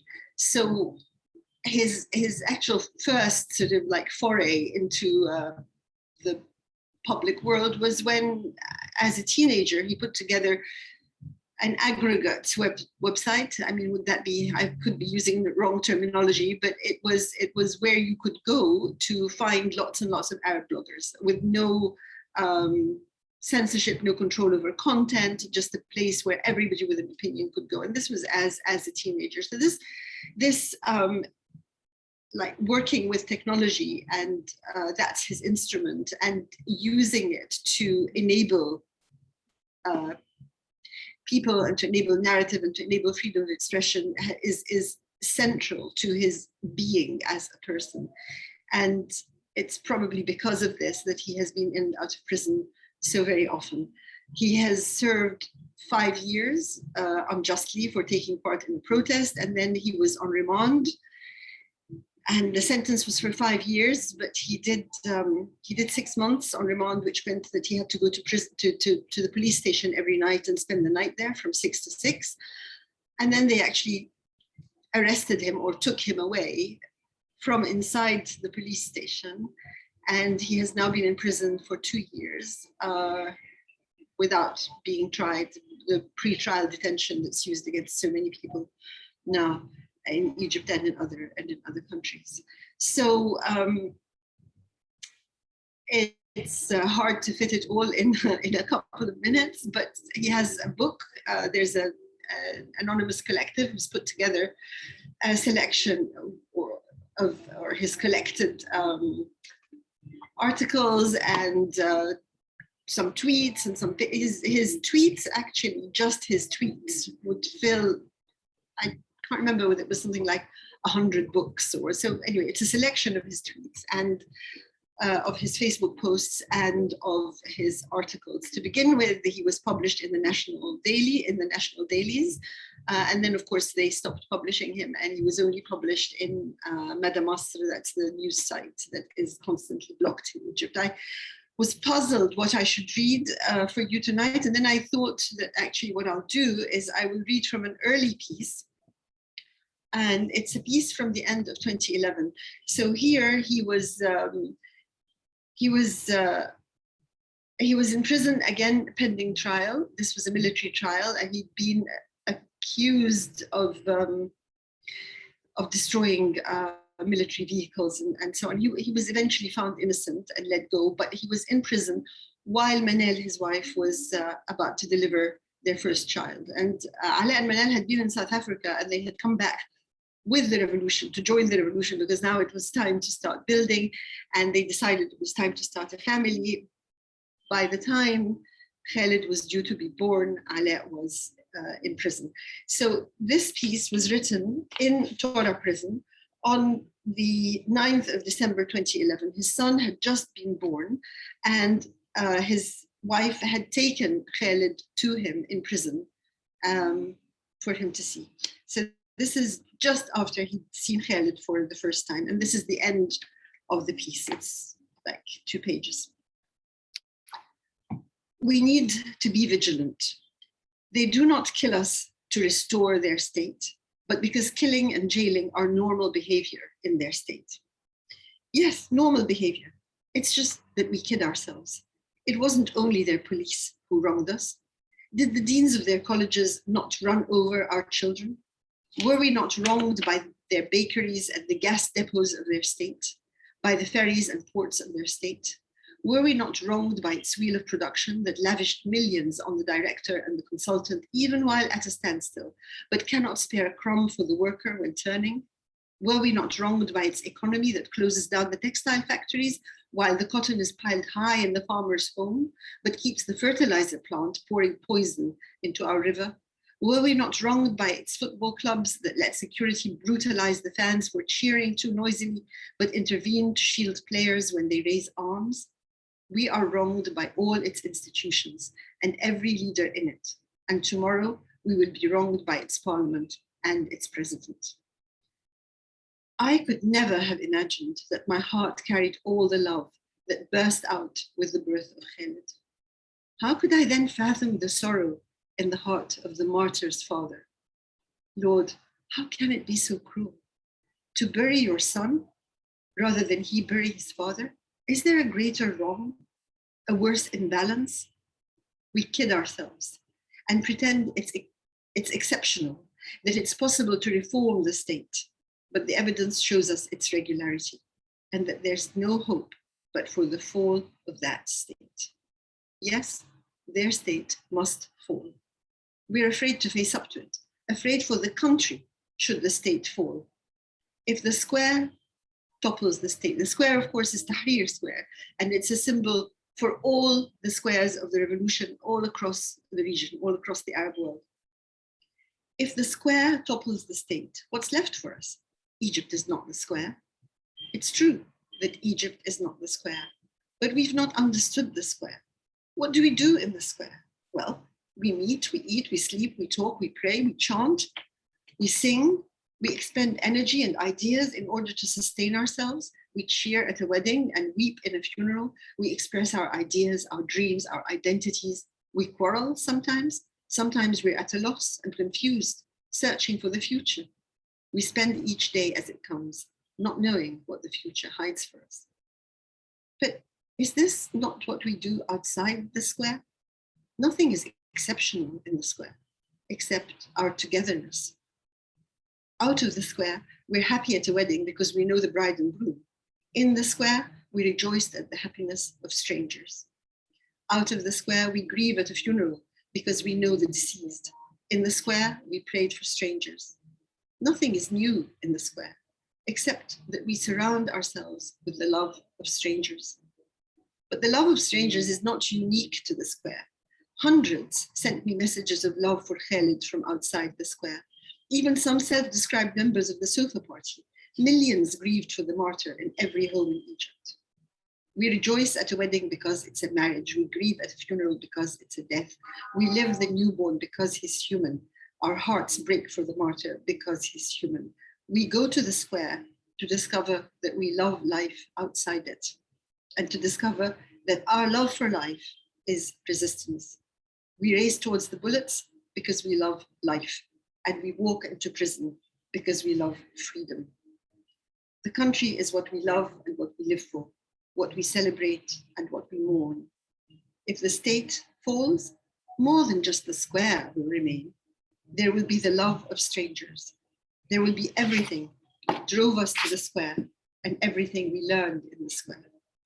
Love is Khalid. Khalid, of course, is his son's name, but Khalid as a word for non-Arabic speakers means immortal. Love is Khalid, and sorrow is Khalid, and the square is Khalid, and the martyr is Khalid, and the country is Khalid. As for their state, it is for an hour, just for an hour. Thank you. Thank you so much, Ahdaf. That was amazing. I mean, a bit of a personal story, but Ala went to prison around the same time that I was imprisoned. And my son was born the same year that his son was born. And my son was also born away from me. And I can also relate to this feeling, this surprising feeling of love and of really courage that you feel when you're holding your baby for the first time. And it just happens that today, 14th of October, is 7 years since I held my son for the first time, several months after he was born. So thank you so much, and much love to Sana and to Ala. I will. Thank you so much. I'm told that we have Fatima Rashad back on, so let's try to see if we can go to her now.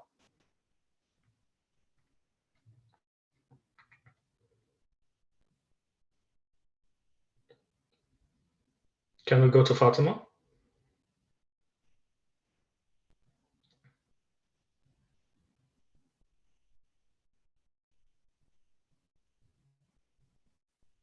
I would actually like to say something because in my job and at the GCHR, I've been working with a lot of journalists and poets and activists inside Yemen. And this is actually a perfect example. I think it was Jawan who was singing about a prison cell inside a prison cell. And I think sometimes people in Yemen and other countries in our region feel like they are in prison just by being in that country. I wish that Fatma could read her poetry right now. She can't. And Ahdaf was talking about feeling heard. And I know that when I was in prison, it felt amazing when I heard news that an article of mine was in the newspapers or that there was a protest about my imprisonment or my father's imprisonment. And it just feels really horrible that Fatma now wants to share her poetry with everyone and can't because of something like the internet connection. However, we will put it on the website to share with all of you guys. And I'd like to thank Fatma when she looks back at this and at this video. We want to thank you very much for trying so hard to be with us today. I think she's ready. Fatima, please Oh, go she's ahead. ready. Okay. Yalla, let's try again.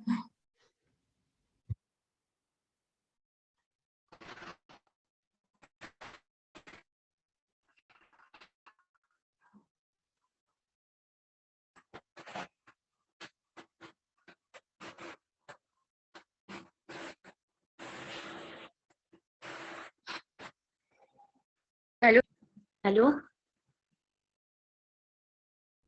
فاطمة تفضلي. Please, Fatima, go ahead.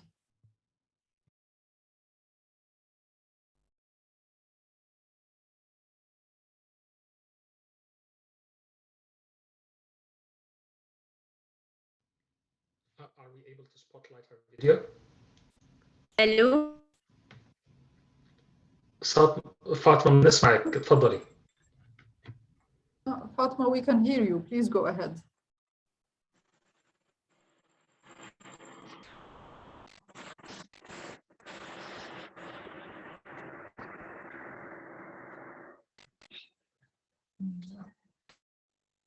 ألو Hello.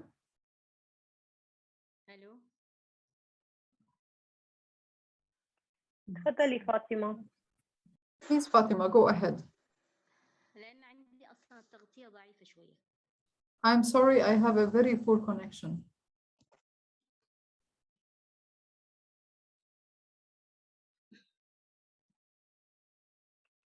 فاطمة تفضلي عم نسمعك.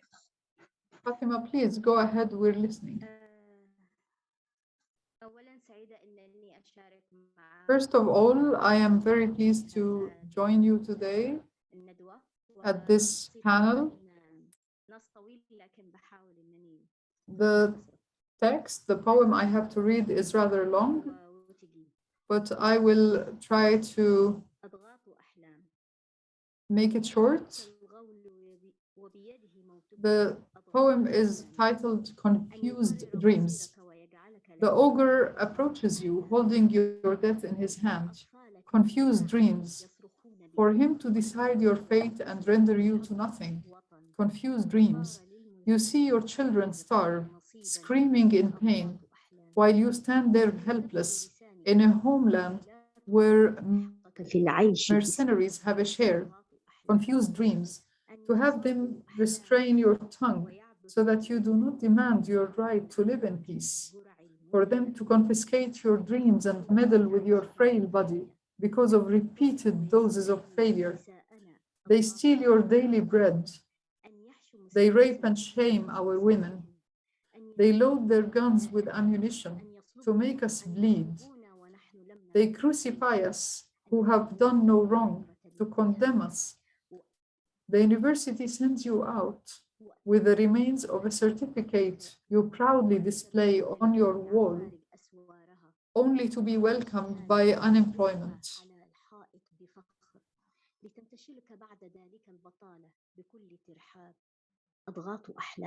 Confused dreams. To leave your homeland and depart in search of a living and a decent life, to build other people's homelands. Confused dreams. For them to open, after the hunger we suffered, cabarets and nightclubs, to meddle with our daughters' dreams, to prohibit love while you and your beloved gasp in the city's alleys and parks. Confused dreams. They take away your daily bread under the pretext of inflation. Confused dreams.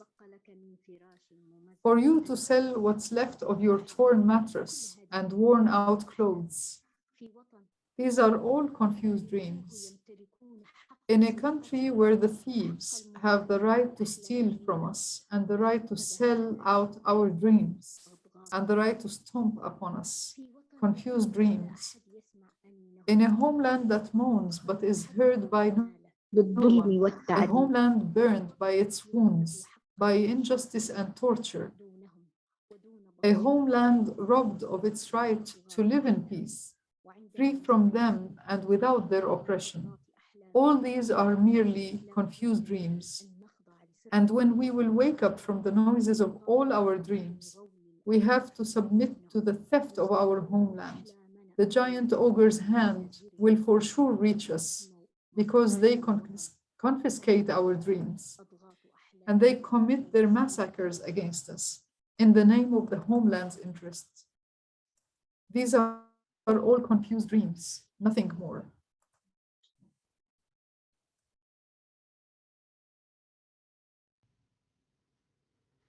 شكرا جزيلا Fatima. Thank you so much Fatima for. Thank you so much, Fatima.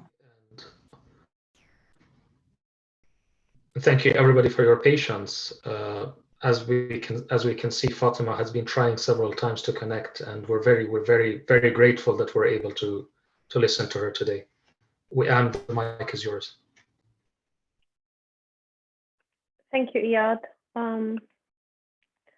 And now we're moving to Tunisia, where the Arab Spring sparked to inspire the Arab world. The country over 11 years is still facing many challenges, and it's on its way on transformative justice and towards reform. But we are happy today to have with us Yasser Zradi, a Tunisian visual artist who studies sculpture. Then he specialized in contemporary Arabic calligraphy. He is also interested in all kinds of arts, as music, cinema, and theater. In his songs, he addresses the marginalized groups, unemployment, and his home country. For the Alternative Human Rights Expo, Yasser will be singing for us a very old song written by Black workers in Georgia Harbor, on which he added 2 verses in Arabic, one about women working in agriculture and the second one about artists. Yasser, the floor is yours. Hi, everybody. Do you hear me? We hear you. Can I speak in Arabic? أكيد. Because your English is so good, so أنا سعيد جدا أني I أكون معكم. am very happy to join you today. With you this evening, I traveled to many countries and listened to many unfortunate, regrettable stories that are told by people who believe in freedom and human rights. This is an old song, rather old song. This is about Black workers in Georgia. When they unload the boats, they used to be deprived of their remuneration when the boat's owner would deny them their payment after the work they have done. But they used to sing a song in protest so that the owner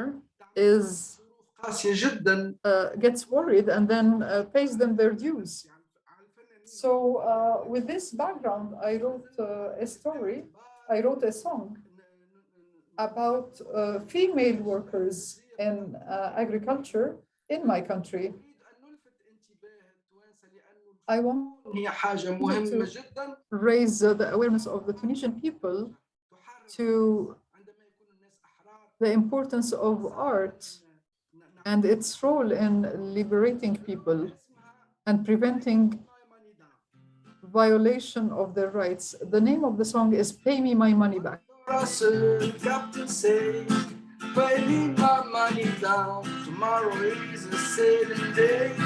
Pay me my money down. Pay me, oh pay me my money down. Pay me or go to jail. Pay me my money down. As soon as the boat was clean off the bar, pay me my money down. The captain knocked me with a spar. Pay me my money down. Pay me, oh pay me my money down.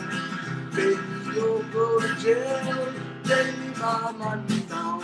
If I was a rich man's son, pay me my money down. I'll sit on the river and watch it dry.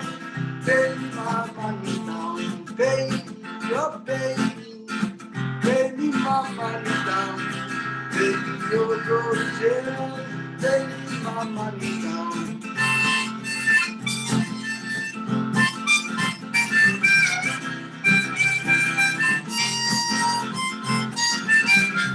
خلي سفينة طلعت للكريونة خلصني يا الحمد بل ما تطل الشمس علينا خلصني يا الحمد تعال يا مرها بنسواني خلصني يا الحمد صلوا فولوا ما جرينا خلصني يا الحمد زعما يحن العفو علينا خلصني يا الحمد خلصني من الجينا خلصني يا الحمد خلصني خلصني يا الحمد خلصني لنشكي بيه خلصني يا الحمد عمك ياسر هازز جيتارة خلصني يا الحمد غني في البطحة والحارة خلصني يا الحمد غني علي نسيتهم لغاني خلصني يا الحمد عالفلاحة والبحارة خلصني يا الحمد ماشي في بالك يخلص في نهارة خلصني يا الحمد حتى تحن عليه وزارة خلصني يا الحمد خلصني يا الحمد خلصني لنشكي خلصني يا الحمد خلصني لنشكي خلصني يا الحمد. Thank you so much. Shukran, Yasser. Thank you. That was really amazing song.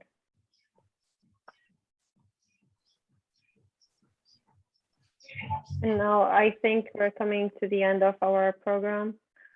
And today we've attempted to tell the truth, not fabrications, and we will continue to echo human rights defenders' demands for rights, advocate for responsibility, protection, and equality. Thanks again for attending our event. And I will now hand it over to my colleague Iyad for any final words. Thank you so much, Wiam, and thank you for all the participants who who came on today and whether they shared something personal or they shared someone else's writing or they shared their ideas. And I'm happy that we ended on such a cheerful note. At least the music was cheerful with Yasser Jaradi. And I wish to thank Yasser for his patience because Yasser has been with us right from the start and he's the last speaker. So thank you so much, Yasser. Over to you, Wiam, if you want to speak a little bit about the sponsors of the event and the organizer of the event, Gulf Center for Human Rights. Thank you, Iyad. I think we have all the names on the screen, so we hope we're not forgetting anyone. And we would like to thank all the sponsors and everyone who helped us in making this event a successful one, including all the contributors. This event took us up and down, and I think it's very inspirational and very influential. And we're grateful to have these people with us. I think we are closing now. Thank you, everyone, again. Thank you. Thank you and bye. Thank you. Bye. Thank you, everybody.